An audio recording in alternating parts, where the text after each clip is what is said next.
Hi everyone, welcome to my channel You English. In this time, I would like to explain about pronouns ataupun kata ganti. Selamat datang di channel You English. Dan pada kesempatan ini saya akan mencoba menjelaskan tentang pronouns ataupun kata ganti. Nah, pronouns ataupun kata ganti ini sangat penting dalam struktur kalimat ataupun dalam kita bercakap sehari-hari dalam bahasa Inggris. Nah, pronouns ataupun kata ganti terbagi atas 4, yaitu ada subject, kemudian ada object, ada possessive, dan juga ada refleksif. Nah, pada kesempatan ini kita akan membahas dulu dua daripada pronouns atau kata ganti, yaitu subject dan juga kemudian object. Nah, subjek dan objek. Subjek itu sering kita letakkan dia di bagian awal sekali dalam struktur kalimat, baik bahasa Indonesia maupun dalam bahasa Inggris. Sedangkan objek itu sering kita letakkan dia di bagian belakang daripada struktur kalimat. Nah, penting sekali kita mengenal antara bagaimana subjek dan bagaimana objek dalam struktur bahasa Inggris. Nah, yang pertama adalah subjek, yaitu I, kemudian you, kemudian we, kemudian they, kemudian she, kemudian he, dan yang terakhir adalah it. I, you, we, they, she, he, it. Kita ulang bersama-sama sekali. I, you, we, they, she, he, dan yang terakhir adalah it.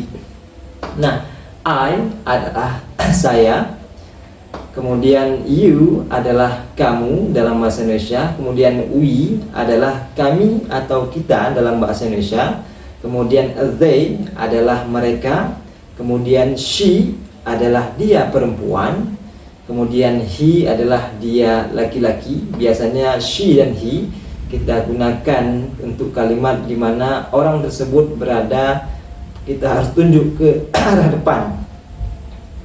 Nah, biasanya she dan he kita gunakan dalam kalimat ketika kita menunjukkan seseorang dia laki-laki ataupun perempuan. Kemudian it untuk menggantikan kata benda.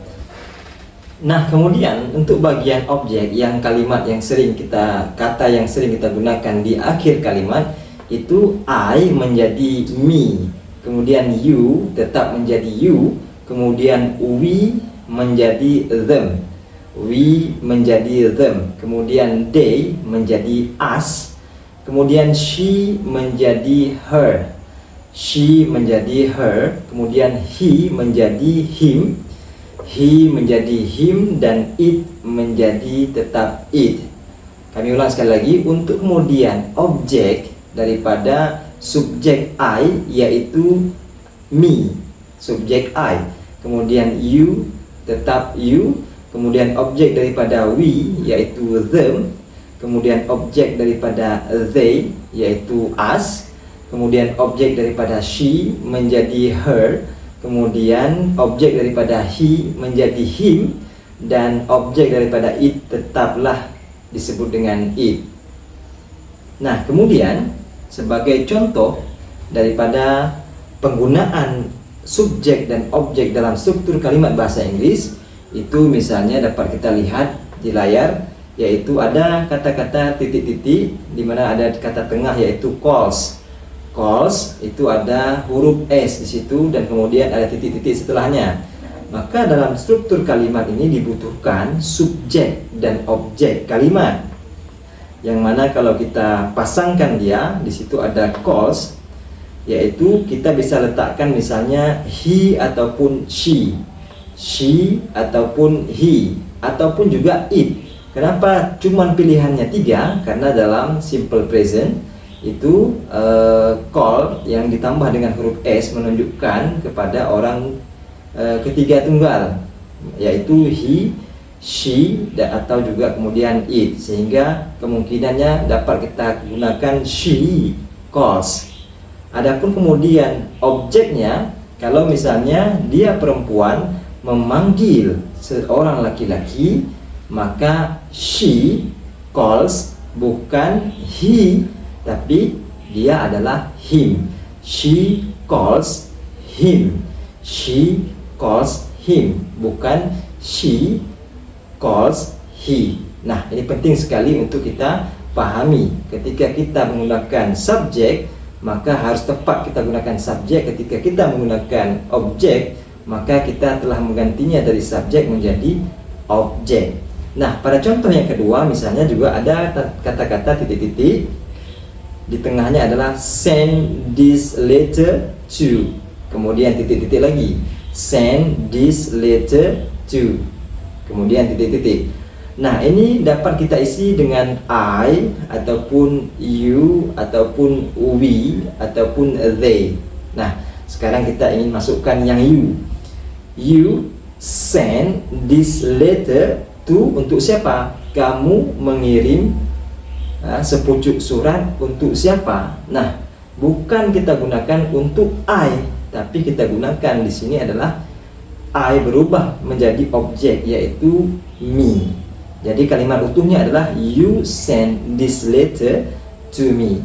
You send this letter to me. Kamu mengirim sepucuk surat untuk saya. Bukan you send this letter to I, tapi you send this letter to me.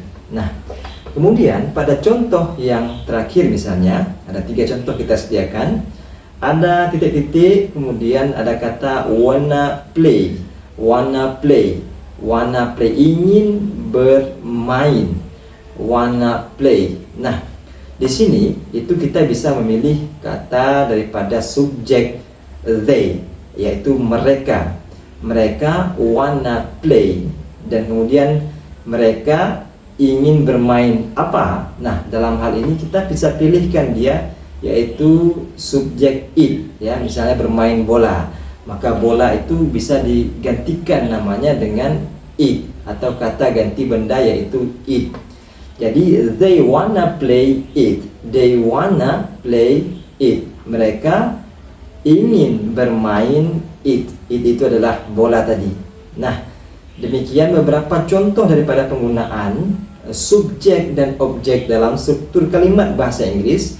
Dan ada satu buah tantangan bagi kita.